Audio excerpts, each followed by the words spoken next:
नमस्कार मित्र हो. नमस्कार फ्रेंड्स. आज आपण ऐतिहासिक भाषा विषय आहे. ऐतिहासिक भाषा विज्ञान एम ए मराठीमधील सेमिस्टर 1 मधील विषय आहे. ऐतिहासिक भाषा विज्ञान मुंबई युनिव्हर्सिटीचा मधील एम ए मराठी. तर हा ऐतिहासिक भाषा विज्ञानाचा विषय आपण हाताळतोय. याच्यामध्ये घटक 2 आहे. या विषयातील भाषाकुल सिद्धांत आणि स्वन अर्थ परिवर्तनाच्या ऐतिहासिक भाषा विज्ञानातील महत्त्व. घटकाचं नाव काय आहे तर भाषाकुल सिद्धांत आणि स्वन अर्थ परिवर्तनाचे ऐतिहासिक भाषा विज्ञानातील महत्त्व काय आहे ते समजून घ्यायचे. परिवर्तन आणि भाषाकुळाचा आधार. ऐतिहासिक भाषा विज्ञान हे भाषेच्या उत्पत्तीचा आणि प्रवासाचा अभ्यास करणारे शास्त्र आहे. हे शास्त्र काय आहे म्हणतंय आणि परिवर्तन आणि भाषाकुळाचा आधार. परिवर्तन आणि भाषाकुळाचा आधार. ऐतिहासिक भाषा विज्ञान हे भाषेच्या उत्पत्तीचा आणि प्रवासाचा अभ्यास करणारे शास्त्र आहे. भाषेचा कोणता उत्पत्ती आणि प्रवास जो आहे भाषेचा त्याचा अभ्यास करणारे हे शास्त्र आहे. जे परिवर्तन आणि भाषाकुळाचा आधार ऐतिहासिक भाषा विज्ञान हे भाषेच्या उत्पत्तीचा आणि प्रवासाचा अभ्यास करणारे एक शास्त्र आहे. या शास्त्राचा मुख्य उद्देश हा जगातील कोट्यवधी भाषांचे वर्गीकरण करणे, त्या भाषेमधील अनुवंशिक संबंध करणे. हा जो भाषा विज्ञान ऐतिहासिक भाषा विज्ञानाचा अभ्यास आहे याचा उद्दिष्ट काय आहे तर या शास्त्राचा उद्दिष्ट काय आहे ते मुख्य उद्देश हा की जगामध्ये जेवढ्या काही भाषा कोट्यवधी भाषा आहेत त्या भाषांचं वर्गीकरण करणे आणि त्या भाषांमधील जे अनुवंशिक संबंध आहेत, जे संबंध आहेत त्यांचा अभ्यास करणे, जेनेटिक रिलेशनशिप जे आहेत तो शोधणे हा आहे. हा शोध भाषाकुळ सिद्धांतावर आधारित आहे. हा शोध कसा आहे तर भाषाकुळ सिद्धांतावर आधारित आहे. जेव्हा भाषा एका ठिकाणाहून दुसऱ्या ठिकाणी जाते किंवा तिचा काळानुसार विकास होतो तेव्हा तिच्या उच्चारात म्हणजे स्वन म्हणजे काय उच्चार आणि अर्थात बदल होतात. या शब्दांचा अभ्यास करणे हा या घटक 2चा केंद्रबिंदू आहे. तर ह्या घटकाचा हा केंद्रबिंदू काय, अभ्यास करण्याचा केंद्रबिंदू काय आहे, महत्त्वाचा उद्देश काय आहे. जेव्हा हा शोध भाषाकुळ सिद्धांतावर आधारित आहे, जेव्हा भाषा एका ठिकाणाहून दुसऱ्या ठिकाणी जात असते ना तेव्हा त्या काळानुसार विकास होत असतो. भाषा ही सतत चालणारी प्रक्रिया आहे. सतत बदल होत जाणारी प्रक्रिया आहे. तर जेव्हा भाषा एका ठिकाणाहून दुसऱ्या ठिकाणी जाते तेव्हा त्या काळानुसार त्यामध्ये विकास होतो किंवा त्याच्यामध्ये बदल होत असतो. तेव्हा तिच्या ज्या उच्चारात आणि अर्थात जेव्हा बदल होत जातो त्या बदलांचा अभ्यास करणे, जे उच्चारात बदल होतोय अर्थांमध्ये जो बदल होतो ना त्या बदलांचा अभ्यास करणे हा या घटकाचा महत्त्वाचा भाग आहे किंवा केंद्रबिंदू आहे. आता भाषाकुळ सिद्धांत काय आहे, लँग्वेज फॅमिली थिअरी काय आहे तर भाषाकुळ सिद्धांत म्हणजे ज्या भाषांमध्ये संरचना, ध्वनी आणि शब्दसंग्रह यांच्यात मूलभूत आणि नैसर्गिक साम्य आढळते त्या सर्व भाषा एकाच मूळ पूर्वज भाषेतून प्रोटो लँग्वेज निर्माण झालेल्या आहेत असे मानून त्याचे शास्त्रीय गट म्हणजे काय कुटुंब तयार करणे. काय भाषाकुळ काय म्हणजे एकाच कुळातली भाषा. भाषाकुळ सिद्धांत म्हणजे काय ते एकाच फॅमिलीमधली, एकाच कुटुंबातली, एकाच परिवारातली भाषा होईल. भाषाकुळ म्हणजे सिद्धांत म्हणजे काय ते ज्या भाषांमध्ये संरचना, ध्वनी आणि शब्दसंग्रह त्यांच्यात मूलभूत आणि नैसर्गिक साम्य असते. म्हणजे ज्या भाषा आहेत त्यांच्यामध्ये नैसर्गिकतः मूलभूततः त्यांच्या म्हणजे त्यांच्या संरचनेमध्ये, ध्वनीमध्ये किंवा शब्दसंग्रहांमध्ये नैसर्गिक साम्य आढळते.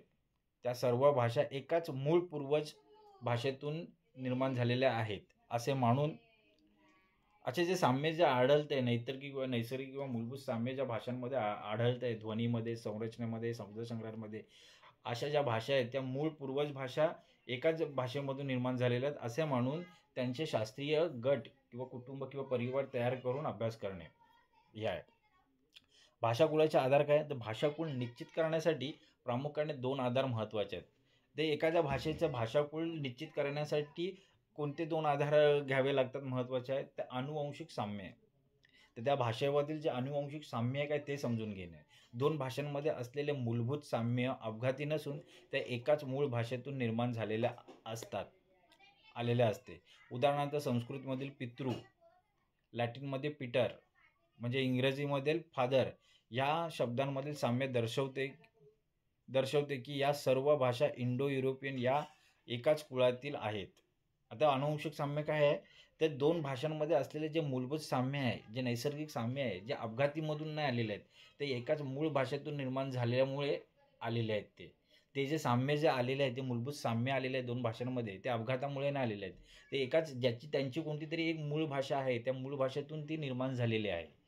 उदाहरणार्थ संस्कृतीमध्ये उदाहरण घेऊया, तर संस्कृतमधील जे पितृ हा शब्द आहे संस्कृतीमधला, तो लॅटिनमध्ये पीटर झाला आहे आणि पुढे इंग्रजीमधील त्याचा फादर शब्दामध्ये साम्य दर्शवते. म्हणजे संस्कृतमध्ये पितृ, लॅटिनमध्ये पीटर आणि इंग्रजीमधील फादर या शब्दांमधील जे साम्य दर्शवते की या सर्व भाषा इंडो युरोपियन या एकाच कुळातील आहेत, असं आपण समजू शकतो. तौलनिक भाषा पद्धतीचा वापर. तौलनिक म्हणजे तुलना करणे. एक विविध भाषांमध्ये भाषिक गटांची संख्यावाचक शब्द, नीतिगोती दर्शवणारे शब्द. तौलनिक पद्धतीचा वापर कसा आहे, तर विविध भाषांमधील जे भाषिक घटकांची उदाहरणार्थ संख्यावाचक शब्द, नातीगोती दर्शवणारे शब्द, म्हणजे संख्यावाचक शब्द आहे किंवा नातीगोती दर्शवणारे शब्द आहेत, त्यांची तुलना करून त्यांच्यातील सातत्यपूर्ण बदलांच्या आधारावर भाषिक कुळ निश्चित केलं जातं. तर तौलनिक पद्धतीमध्ये काय केलं जातं, जे विविध भाषा आहेत त्या भाषिक घटकांची तुलना करून, त्या भाषिक घटकांची तुलना करून त्यांच्यातील ते सातत्यपूर्ण बदलांच्या आधारावर भाषा कुळ निश्चित केले जाते. ते सातत्यपूर्ण बदल होत राहतात, त्याच्या आधारावरती भाषिक कुळ निश्चित केले जाते. आता भाषा कुळाचे महत्त्व काय आहे, ते भाषिक साहित्याचे स्पष्टीकरण. आता भाषिक साहित्याचे स्पष्टीकरण समजूया.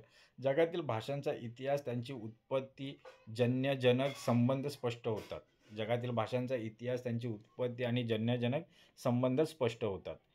सांस्कृतिक संबंधाचा शोध. एकाच कुळातील भाषा बोलणाऱ्या लोकांमध्ये प्राचीन काळात काही विशिष्ट सांस्कृतिक आणि वांशिक संबंध असावेत याचा अभ्यास करणे शक्य होते. उदाहरणार्थ इंडो आर्यन भाषिक लोक एकाच मूळ आर्यांच्या वंशातून आले असावेत असा तर्क करता येतो. सांस्कृतिक संबंधाचा शोध कसा आहे, की एकाच कुळातील ज्या भाषा आहेत, ज्या बोलणाऱ्या भाषा आहेत, त्या लोकांमध्ये जे प्राचीन काळात काही विशिष्ट सांस्कृतिक किंवा आंशिक संबंध असावेत. म्हणजे एकाच कुळातल्या ज्या बोलणाऱ्या भाषा आहेत ना, त्यांच्यामध्ये ते जे लोक आहेत, त्या लोकांमध्ये प्राचीन काळात काही विशिष्ट सांस्कृतिक आणि आंशिक संबंध असावेत, म्हणून हे आता एकाच कुळामध्ये ती भाषा बोलली जाते. याचा अभ्यास करणे शक्य होते. उदाहरणार्थ इंडो आर्यन भाषिक लोक एकाच मूळ आर्यांच्या वंशातून आले असावेत असा तर्क करता येतो. स्वन परिवर्तन, फोनेटिक साऊंड चेंज. स्वन परिवर्तन म्हणजे स्वन परिवर्तन म्हणजे काय, तर भाषेच्या उच्चारांमध्ये काळानुसार होणारा बदल होय. स्वन परिवर्तन म्हणजे स्वन म्हणजे काय, उच्चार परिवर्तन म्हणजे ते भाषेच्या उच्चारांमध्ये जे काळानुसार बदल होत असतो त्याला स्वन परिवर्तन म्हटलंय. हे भाषिक बदलांचे सर्वात महत्त्वाचे आणि मूलभूत स्वरूप आहे. हे काय आहे, स्वन परिवर्तन काय आहे, हे भाषिक बदलांचे सर्वात महत्त्वाचे आणि मूलभूत स्वरूप आहे. कारण उच्चारांमुळेच भाषेचे बाह्यरूप बदलते. भाषेचे बाह्यरूप कसे बदलते, तर उच्चारांमुळे भाषेचं बाह्यरूप बदलतं. आता स्वन परिवर्तनाचे स्वरूप कसं आहे, स्वन परिवर्तन मुख्यतः नियत रेग्युलर स्वरूपाचे असते. याचा अर्थ हे बदल यादृच्छिक नसतात. स्वन परिवर्तनचे नियत मुख्यतः काय आहे, तर नियत स्वरूपाचे असतात. याचा अर्थ हे बदल यादृच्छिक नसतात, तर विशिष्ट नियमांनुसार फोनेटिक लॉग्स घडतात, विशिष्ट नियमांनुसार घडत असतात. हे जे स्वन परिवर्तन आहे ना, हे कसं नियत स्वरूपाचे असतात. याचा अर्थ हे यादृच्छिक नसतात, तर विशिष्ट नियमानुसार घडत असतात. उदाहरणार्थ ग्रीमचा नियम. ग्रीमचा नियम काय, हा नियम इंडो युरोपियन भाषेतील काही ध्वनी ग्रीक आणि लॅटिनमधून जर्मनिक भाषांमध्ये उदाहरणार्थ इंग्रजी कसे बदलले हे स्पष्ट करतो. PFT KH काय ग्रीमचा नियमचं काय सांगतो, हा नियम इंडो युरोपियन भाषेतील काही ध्वनी ग्रीक आणि लॅटिनमधून जर्मनिक भाषांमध्ये बदलले हे स्पष्ट करतो. पुढे आहे स्वन परिवर्तनाचे प्रकार. लोप, डिलिशन, इलिशन. शब्दातील एखादा स्वन गळून पडणे. उदाहरणार्थ संस्कृतमध्ये स्कंद पासून प्राकृतमध्ये खंद पहिला स गळला. लोप म्हणजे काय, लोप करणं म्हणजे गाळणे डिलीट करणे, म्हणजे त्याचं लोप पावणे किंवा तो म्हणतो ना आपण सायलेंट करणं. शब्दातील एखादा स्वन गळून पडणे. उदाहरणार्थ संस्कृतमध्ये स्कंद हा पासून प्राकृतमध्ये खंद ह्यामध्ये जो पहिला स हा गाळला गेलाय. आगम, इन्सर्शन, एपेंथेसिस. शब्दात नवीन स्वन येणे.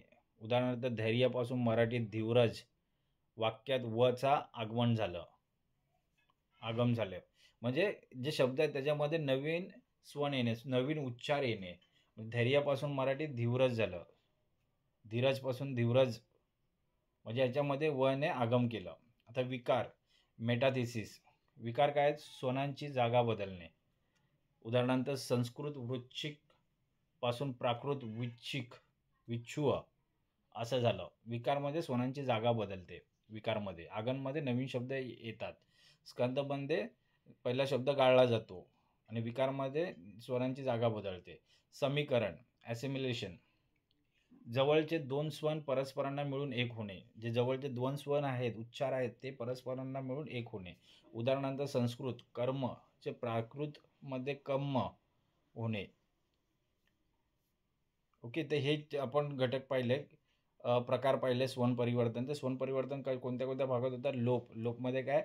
शब्दातील एखादा स्वन गाळून पडणे. नंतर मग आगम, आगममध्ये काय होतं? तर शब्दात नवीन स्वन जुळणे किंवा ॲड होणे किंवा भर पडणे, येणे. तिसरं काय आहे? विकार, स्वनांची जागा बदलणे. जे उच्चार आहेत ना, उच्चारांचे, शब्दांच्या उच्चारांची जागा बदलणे. शब्द आहेत ना, स्वन आहेत ना, त्यांची जागा बदलणे.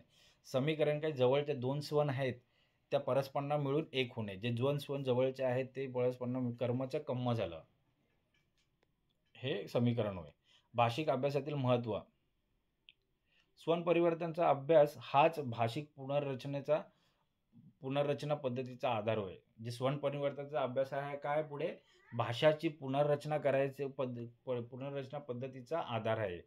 म्हणजे स्वनपर्यंतचा आधार आपल्याला अभ्यास करणं का गरजेचं आहे? ते पुढे जाऊन भाषा पुनर्रचना करायची असेल, पद्धती वापरायची असेल, तर स्वन परिवर्तनाचा अभ्यास गरजेचा आहे. या नियमांमुळेच एका भाषेचे रूपांतर दुसऱ्या भाषेत कसे झाले हे वैज्ञानिक पद्धतीने सिद्ध करता येते. मग हे जे नियम आहेत, स्वन परिवर्तनचा अभ्यास होय, पुढे पुनर्रचना पद्धतीचा अभ्यास होय भाषिक, या नियमामुळे तर एका भाषेचे दुसऱ्या भाषेमध्ये रूपांतर कसे झाले हे वैज्ञानिक पद्धतीने सिद्ध करता येते. अर्थ परिवर्तन, सिमॅन्टिक चेंज. अर्थ परिवर्तन काय आहे? तर काळानुसार शब्दाचा मूळ अर्थ बदलून त्याला नवीन अर्थ प्राप्त होणे, याला अर्थ परिवर्तन म्हणतात. एखाद्या शब्दाचा मूळचा जो अर्थ आहे तो काळानुसार त्यामध्ये बदल होऊन नवीन अर्थ त्या शब्दाला प्राप्त होणे, त्याला अर्थ परिवर्तन असं म्हणतात. किंवा त्याचा मूळ अर्थ संकुचित, विस्तृत होणे, याला अर्थ परिवर्तन म्हणतात. अर्थ परिवर्तन हे सामाजिक, सांस्कृतिक आणि ऐतिहासिक बदलांमुळे होतं. या अर्थ परिवर्तन कसं होतं? ते समाजातील जे सामाजिक किंवा समाजामध्ये जे बदल होत राहतात, संस्कृतीमध्ये बदल होत राहतात, किंवा इतिहासामध्ये काळानुसार बदल होत राहतात, त्या बदलांमुळे हे अर्थपरिवर्तन, शब्दांचे अर्थपरिवर्तन होत असतात. अर्थपरिवर्तनाचे मुख्य प्रकार कोणते आहेत? प्रकार स्वरूप उदाहरण. अर्थाचा विस्तार,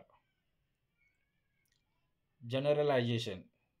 शब्दांचा मूळ अर्थ संकुचित असताना तो विस्तृत होणे. उदाहरणार्थ तैल. अर्थाचा विस्तार कसा होतो? तर शब्दाचा जो मूळ अर्थ असतो तो संकुचित होतो, आणि संकुचित असताना अर्थ कसा संकुचित असताना तो विस्तृत होणे. उदाहरणार्थ तैल. तेल हा एका शब्दासाठी वापरला जातो, एका गोष्टीसाठी वापरला जातो. मूळ अर्थ तिळापासून काढलेले तेल म्हणजे तैल होय. विस्तारित अर्थ काय? नारळ, शेंगदाणा इत्यादी कशांपासूनही काढलेले तेल. तेलामध्ये अनेक गोष्टी येतात, अनेक प्रकारच्या तेलांचा समावेश होतो, आणि तैलमध्ये फक्त तिळापासून काढलेलं तेल म्हणजे तैल होय. तर तेल आणि तेलमध्ये हा फरक पडतो. अर्थाचा संकोच, नॅरोईंग.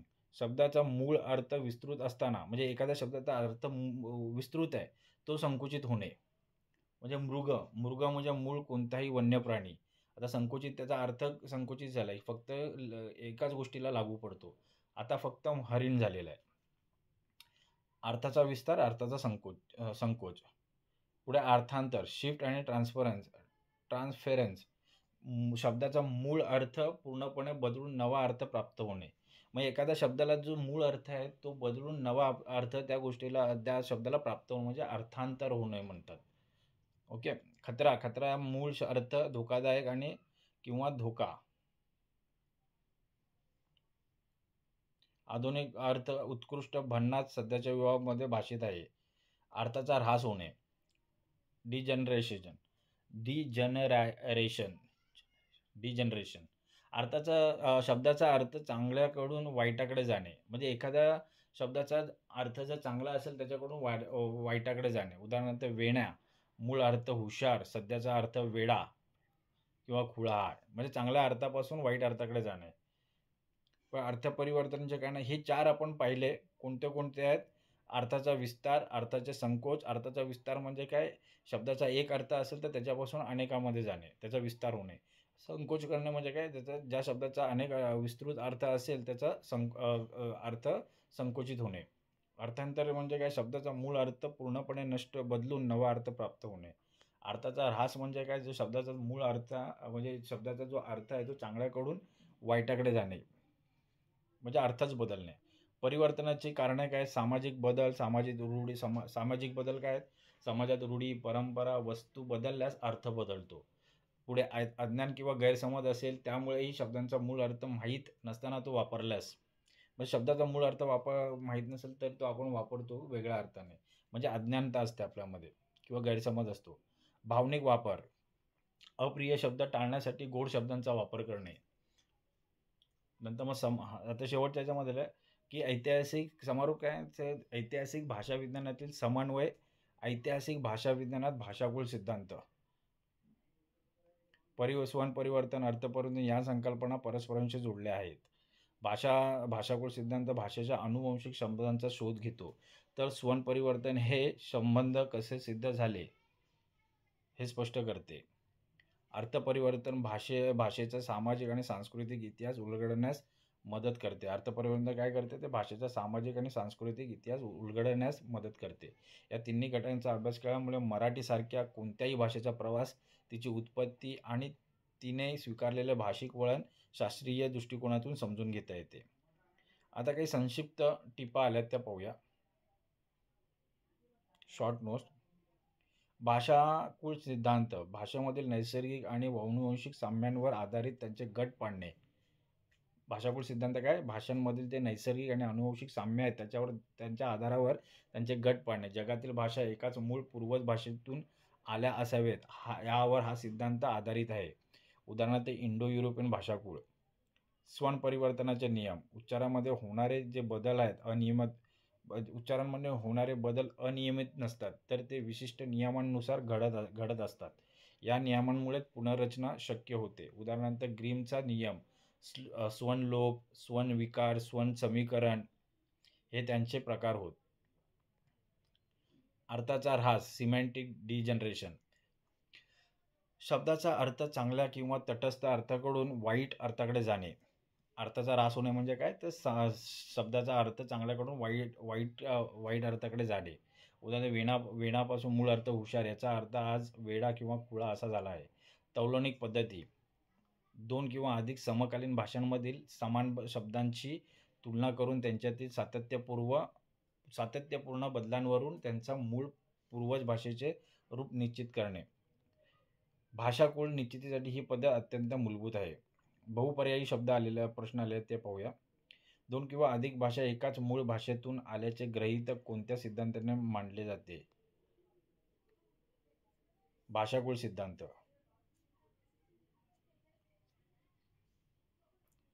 भाषाकुळ सिद्धांतामध्ये मांडलं जातं.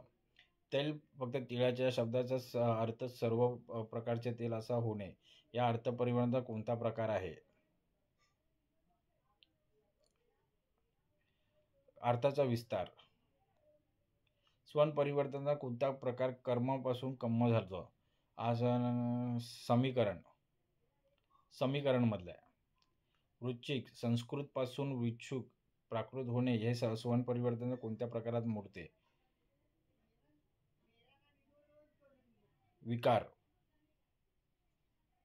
विकारामध्ये मोडते, मेटाथिसिस मध्ये होते.